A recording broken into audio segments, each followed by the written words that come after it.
انقلاب پسند افسانہ نگار سعادت حسن منٹو۔ میری اور سلیم کی دوستی کو 5 سال کا عرصہ گزر چکا ہے۔ اس زمانے میں ہم نے ایک ہی اسکول سے 10ویں جماعت کا امتحان پاس کیا، ایک ہی کالج میں داخل ہوئے اور ایک ہی ساتھ FA کے امتحان میں شامل ہو کر فیل ہوئے۔ پھر پرانا کالج چھوڑ کر ایک نئے کالج میں داخل ہوئے۔ اس سال میں تو پاس ہو گیا مگر سلیم سوئے قسمت سے پھر فیل ہو گیا۔ سلیم کی دوبارہ ناکامیابی سے لوگ یہ نتیجہ اخذ کرتے ہیں کہ وہ آوارہ مزاج اور نالائق ہے۔ یہ بالکل افتراء ہے۔ سلیم کا بغلی دوست ہونے کی حیثیت سے میں یہ وثوق سے کہہ سکتا ہوں کہ سلیم کا دماغ بہت روشن ہے۔ اگر وہ کالج کی پڑھائی کی طرف ذرا بھی توجہ دیتا تو کوئی وجہ نہ تھی کہ وہ صوبہ بھر میں اول نہ رہتا۔ اب یہاں یہ سوال پیدا ہوتا ہے کہ اس نے پڑھائی کی طرف توجہ کیوں نہ کی۔ جہاں تک میرا ذہن کام دیتا ہے مجھے اس کی تمام تر وجہ وہ خیالات معلوم ہوتے ہیں جو ایک عرصے سے اس کے دل و دماغ پر آہستہ آہستہ چھا رہے تھے۔ 10ویں جماعت اور کالج میں داخل ہوتے وقت سلیم کا دماغ ان تمام الجھنوں سے آزاد تھا جس نے اسے ان دنوں پاگل خانے کی 4 دیواری میں قید کر رکھا ہے۔ ایام کالج میں وہ دیگر طلبہ کی طرح کھیل کود میں حصہ لیا کرتا تھا۔ سب لڑکوں میں ہر دل عزیز تھا مگر یکایک اس کے والد کی ناگہانی موت نے اس کے متبسم چہرے پر غم کی نقاب اڑا دی۔ اب کھیل کود کی جگہ غور و فکر نے لے لی۔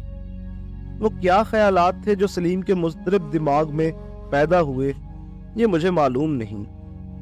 سلیم کی نفسیات کا مطالعہ کرنا بہت اہم کام ہے۔ اس کے علاوہ وہ خود اپنی دلی آواز سے ناآشنا تھا۔ اس نے کئی مرتبہ گفتگو کرتے وقت یا یوں ہی سیر کرتے ہوئے اچانک میرا بازو پکڑ کر کہا، عباس جی چاہتا ہے کہ… ہاں کیا جی چاہتا ہے؟ میں نے اس کی طرف تمام توجہ مبذول کر کے پوچھا ہے مگر میرے استفسار پر اس کے چہرے کی غیر معمولی تبدیلی اور گلے میں سانس کے تصادم نے صاف طور پر ظاہر کیا ہے کہ وہ اپنے دلی مدعا کو خود نہ پہچانتے ہوئے الفاظ میں ظاہر نہیں کر سکتا۔ وہ شخص جو اپنے احساسات کو کسی شکل میں پیش کر کے دوسرے ذہن پر منتقل کر سکتا ہے وہ دراصل اپنے دل کا بوجھ ہلکا کرنے کی قدرت کا مالک ہے۔ وہ شخص جو محسوس کرتا ہے مگر اپنے احساس کو خود آپ اچھی طرح نہیں سمجھتا اور پھر اس اضطراب کو بیان کرنے کی قدرت نہیں رکھتا، اس شخص کے مترادف ہے جو اپنے حلق میں ٹھسی ہوئی چیز کو باہر نکالنے کی کوشش کر رہا ہو مگر وہ گلے سے نیچے اترتی چلی جا رہی ہو۔ یہ ایک ذہنی عذاب ہے جس کی تفصیل لفظوں میں نہیں آ سکتی۔ سلیم شروع ہی سے اپنی آواز سے ناآشنا رہا ہے اور ہوتا بھی کیوں کر جب اس کے سینے میں خیالات کا ایک ہجوم چھایا رہتا تھا۔ بعض اوقات ایسا بھی ہوا کہ وہ بیٹھا بیٹھا اٹھ کھڑا ہوا ہے اور کمرے میں چکر لگا کر لمبے لمبے سانس بھرنے شروع کر دیے۔ غالباً وہ اپنے اندرونی انتشار سے تنگ آ کر ان خیالات کو جو اس کے سینے میں بھاپ کے مانند چکر لگا رہے ہوتے تھے سانسوں کے ذریعے باہر نکالنے کی کوشش کرتا تھا۔ اضطراب کے انہی تکلیف دہ لمحات میں اس نے اکثر اوقات مجھ سے مخاطب ہو کر کہا، عباس یہ خاکی کشتی کسی روز تند موجوں کی تاب نہ لا کر چٹانوں سے ٹکرا کر پاش پاش ہو جائے گی۔ مجھے اندیشہ ہے کہ وہ اپنے اندیشے کو پوری طرح بیان نہیں کر سکتا تھا۔ سلیم کسی متوقع حادثے کا منتظر ضرور تھا مگر اسے یہ معلوم نہ تھا کہ وہ حادثہ کس شکل میں پردہ ظہور پر نمودار ہوگا۔ اس کی نگاہیں ایک عرصے سے دھندلے خیالات کی صورت میں ایک موہوم سایہ دیکھ رہی تھیں جو اس کی طرف بڑھتا چلا آ رہا تھا مگر وہ یہ نہیں بتا سکتا تھا کہ اس تاریک شکل کے پردے میں کیا نہا ہے۔ میں نے سلیم کی نفسیات سمجھنے کی بہت کوشش کی ہے مگر مجھے اس کی منقلب عادات کے ہوتے ہوئے کبھی معلوم نہیں ہو سکا کہ وہ کن گہرائیوں میں غوطہ زن ہے اور وہ اس دنیا میں رہ کر اپنے مستقبل کے لیے کیا کرنا چاہتا ہے، جبکہ اپنے والد کے انتقال کے بعد وہ ہر قسم کے سرمائے سے محروم کر دیا گیا تھا۔ میں ایک عرصے سے سلیم کو منقلب ہوتے ہوئے دیکھ رہا تھا۔ اس کی عادات دن بدن بدل رہی تھی کل کا کھلنڈرا لڑکا میرا ہمجماعت ایک مفکر میں تبدیل ہو رہا تھا۔ یہ تبدیلی میرے لیے سخت باعث حیرت تھی۔ کچھ عرصے سے سلیم کی طبیعت پر ایک غیر معمولی سکون چھا گیا تھا۔ جب دیکھو اپنے گھر میں خاموش بیٹھا ہوا ہے اور اپنے بھاری سر کو گھٹنوں میں تھامے کچھ سوچ رہا ہے۔ وہ کیا سوچ رہا ہوتا یہ میری طرح خود اسے بھی معلوم نہ تھا۔ ان لمحات میں نے اسے اکثر اپنی گرم آنکھوں پر دوات کا آہنی ڈھکنا یا گلاس کا بیرونی حصہ پھیرتے دیکھا ہے۔ شاید وہ اس عمل سے اپنی آنکھوں کی حرارت کم کرنا چاہتا تھا۔ سلیم نے کالج چھوڑتے ہی غیر ملکی مصنفوں کی بھاری بھرکم تصانیف کا مطالعہ شروع کر دیا تھا۔ شروع میں مجھے اس کی میز پر ایک کتاب نظر آئی، پھر آہستہ آہستہ اس الماری میں جس میں وہ شطرنج، تاش اور اسی قسم کی دیگر کھیلیں رکھا کرتا تھا کتابیں ہی کتابیں نظر آنے لگیں۔ اس کے علاوہ وہ کئی دنوں تک گھر سے باہر کہیں چلا جایا کرتا تھا۔ جہاں تک میرا خیال ہے سلیم کی طبیعت کا غیر معمولی سکون ان کتابوں کے انتھک مطالعہ کا نتیجہ تھا جنہیں اس نے بڑے قرینے سے الماری میں سجا رکھا تھا۔ سلیم کا عزیز ترین دوست ہونے کی حیثیت میں اس کی طبیعت کے غیر معمولی سکون سے سخت پریشان تھا۔ مجھے اندیشہ تھا کہ یہ سکون کسی وحشت خیز طوفان کا پیش خیمہ ہے۔ اس کے علاوہ مجھے سلیم کی صحت کا بھی بہت خیال تھا۔ وہ پہلے ہی بہت کمزور جثے کا واقعہ ہوا تھا۔ اس پر اس نے خامخواہ اپنے آپ کو خدا معلوم کن الجھنوں میں پھنسا لیا تھا۔ سلیم کی عمر بمشکل 20 سال کی ہوگی، مگر اس کی آنکھوں کے نیچے شب بیداری کی وجہ سے سیاہ ہلکے پڑ گئے تھے۔ پیشانی جو اس سے قبل بالکل ہموار تھی اب اس پر کئی شکن پڑے رہتے تھے جو اس کی ذہنی پریشانی کو ظاہر کرتے تھے۔ چہرہ جو کچھ عرصہ پہلے بہت شگفتہ ہوا کرتا تھا اب اس پر ناک اور لب کے درمیان گہری لکیریں پڑ گئی تھی جنہوں نے سلیم کو قبل از وقت مومر بنا دیا تھا۔ اس غیر معمولی تبدیلی کو میں نے اپنی آنکھوں کے سامنے وقوع پذیر ہوتے دیکھا ہے جو مجھے ایک شعبدے سے کم معلوم نہیں ہوتی۔ یہ کیا تعجب کی بات ہے کہ میری عمر کا لڑکا میری نظروں کے سامنے بوڑھا ہو جائے۔ سلیم پاگل خانے میں ہے، اس میں کوئی شک نہیں، مگر اس کے یہ معنی نہیں ہو سکتے کہ وہ سڑی اور دیوانہ ہے۔ اسے غالباً اس بنا پر پاگل خانے بھیجا گیا ہے کہ وہ بازاروں میں بلند بانگ تقریریں کرتا ہے، راہ گزروں کو پکڑ کر انہیں زندگی کے مشکل مسائل بتا کر جواب طلب کرتا ہے اور عمرہ کے حریر پوش بچوں کا لباس اتار کر ننگے بچوں کو پہنا دیتا ہے۔ ممکن ہے یہ حرکات ڈاکٹر کے نزدیک دیوانگی کی علامتیں ہوں، مگر میں تیقن کے ساتھ کہہ سکتا ہوں کہ سلیم پاگل نہیں ہے، بلکہ وہ لوگ جنہوں نے اسے امن عامہ میں خلل ڈالنے والا تصور کرتے ہوئے آہنی سلاخوں کے پنجرے میں قید کر دیا ہے کسی دیوانے حیوان سے کم نہیں ہے۔ اگر وہ اپنی غیر مربوط تقریر کے ذریعے لوگوں تک اپنا پیغام پہنچانا چاہتا ہے تو کیا ان کا فرض نہیں کہ وہ اس کے ہر لفظ کو غور سے سنے؟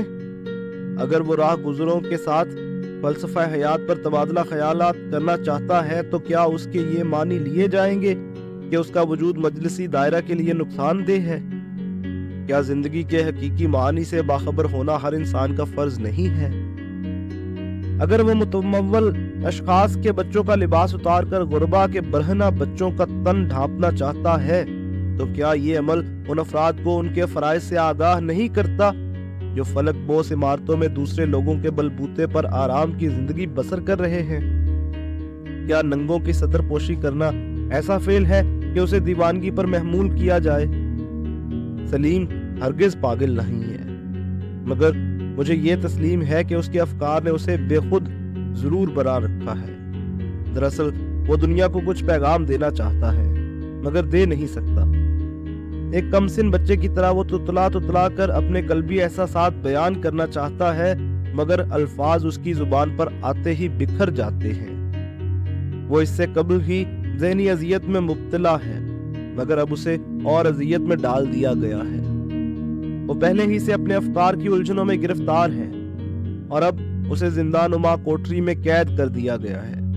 کیا یہ ظلم نہیں ہے؟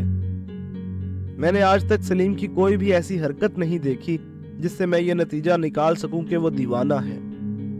ہاں، البتہ کچھ عرصے سے میں اس کے ذہنی انقلابات کا مشاہدہ ضرور کرتا رہا ہوں۔ شروع میں جب میں نے اس کے کمرے کے تمام فرنیچر کو اپنی جگہ سے ہٹایا ہوا پایا تو میں نے اس تبدیلی کی طرف خاص توجہ نہ دی۔ دراصل میں نے اس وقت یہ خیال کیا کہ شاید سلیم نے فرنیچر کی موجودہ جگہ کو زیادہ موزوں خیال کیا ہے، اور حقیقت تو یہ ہے کہ میری نظروں کو جو کرسیوں اور میزوں کو کئی سالوں سے ایک جگہ دیکھنے کی عادی تھی، وہ غیر متوقع تبدیلی بہت بھلی معلوم ہوئی۔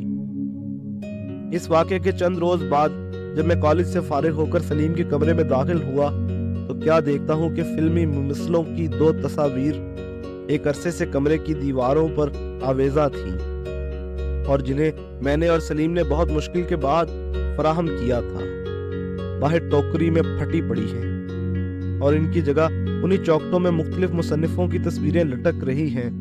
چونکہ میں خود ان تصاویر کا اتنا مشتاق نہ تھا، اس لیے مجھے سلیم کا یہ انتخاب بہت پسند آیا۔ چنانچہ ہم اس روز دیر تک ان تصویروں کے متعلق گفتگو بھی کرتے رہے۔ جہاں تک مجھے یاد ہے، اس واقعے کے بعد سلیم کے کمرے میں 1 ماہ تک کوئی قابل ذکر تبدیلی واقع نہیں ہوئی، مگر اس عرصے کے بعد میں نے ایک روز اچانک کمرے میں بڑا سا تخت پایا جس پر سلیم نے کپڑا بچھا کر کتابیں چن رکھی تھیں، اور آپ قریب ہی زمین پر ایک تکیے کا سہارا لیے کچھ لکھنے میں مصروف تھا۔ میں یہ دیکھ کر سخت متعجب ہوا اور کمرے میں داخل ہوتے ہی سلیم سے یہ سوال کیا، کیوں میاں، اس تخت کے کیا معنی؟ سلیم جیسا کہ اس کی عادت تھی مسکرایا اور کہنے لگا، کرسیوں پر روزانہ بیٹھتے بیٹھتے طبیعت اکتا گئی ہے، اب یہ فرش والا سلسلہ ہی رہے گا۔ بات معقول تھی، میں چپ رہا۔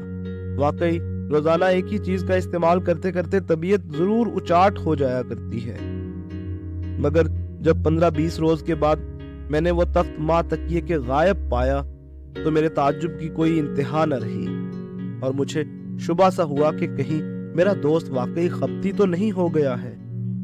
سلیم سخت گرم مزاج واقع ہوا ہے، اس کے علاوہ اس کے وزنی افکار نے اسے معمول سے زیادہ چڑچڑا بنا رکھا تھا، اس لیے میں عموماً اس سے ایسے سوالات نہیں کیا کرتا جو اس کے دماغی توازن کو درہم برہم کر دے یا جن سے وہ خواہ مخواہ کھنچ جائے۔ فرنیچر کی تبدیلی، تصویروں کا انقلاب، تخت کی آمد اور پھر اس کا غائب ہو جانا واقعی کسی حد تک تعجب خیز ضرور ہے، اور واجب تھا کہ میں ان امور کی وجہ دریافت کرتا، مگر چونکہ مجھے سلیم کو آزردہ خاطر کرنا اور اس کے کام میں دخل دینا منظور نہ تھا، اس لیے میں خاموش رہا۔ تھوڑے عرصے کے بعد سلیم کے کمرے میں ہر دوسرے تیسرے دن کوئی نہ کوئی تبدیلی دیکھنا میرا معمول ہو گیا۔ اگر آج کمرے میں تخت موجود ہے تو ہفتے کے بعد وہاں سے اٹھا دیا گیا ہے۔ اس کے 2 روز بعد وہ میز جو کچھ عرصہ پہلے کمرے کے دائیں طرف پڑی تھی، رات میں وہاں سے اٹھا کر دوسری طرف رکھ دی گئی ہے۔ انگیٹھی پر رکھی ہوئی تصاویر کے زاویے بدلے جا رہے ہیں، کپڑے لٹکانے کی کھونٹیاں ایک جگہ سے اکھیڑ کر دوسری جگہ پر جڑ دی گئی ہیں، کرسیوں کے رخ تبدیل کیے گئے ہیں، گویا کمرے کی ہر شے سے ایک قسم کی قواعد کرائی جاتی تھی۔ ایک روز جب میں نے کمرے کے تمام فرنیچر کو مخالف رخ میں پایا تو مجھ سے نہ رہا گیا، اور میں نے سلیم سے دریافت کر ہی لیا، سلیم، میں ایک عرصے سے اس کمرے کو گرگٹ کی طرح رنگ بدلتے دیکھ رہا ہوں، آخر بتاؤ تو صحیح، یہ تمہارا کوئی نیا فلسفہ ہے؟ تم جانتے نہیں ہو، میں انقلاب پسند ہوں، سلیم نے جواب دیا۔ یہ سن کر میں اور بھی متعجب ہوا۔ اگر سلیم نے یہ الفاظ اپنی حسب معمول مسکراہٹ کے ساتھ کہے ہوتے تو میں یقینی طور پر یہ خیال کرتا کہ وہ صرف مذاق کر رہا ہے، مگر یہ جواب دیتے وقت اس کا چہرہ اس امر کا شاہد تھا کہ وہ سنجیدہ ہے، اور میرے سوال کا جواب وہ انہی الفاظ میں دینا چاہتا ہے، لیکن پھر بھی میں تذبذب کی حالت میں تھا۔ چنانچہ میں نے اس سے کہا، مذاق کر رہے ہو یار، تمہاری قسم بہت بڑا انقلاب پسند۔ یہ کہتے ہوئے وہ کھلکھلا کر ہنس پڑا۔ مجھے یاد ہے کہ اس کے بعد اس نے ایسی گفتگو شروع کی تھی، مگر ہم دونوں کسی اور موضوع پر اظہار خیالات کرنے لگ گئے تھے۔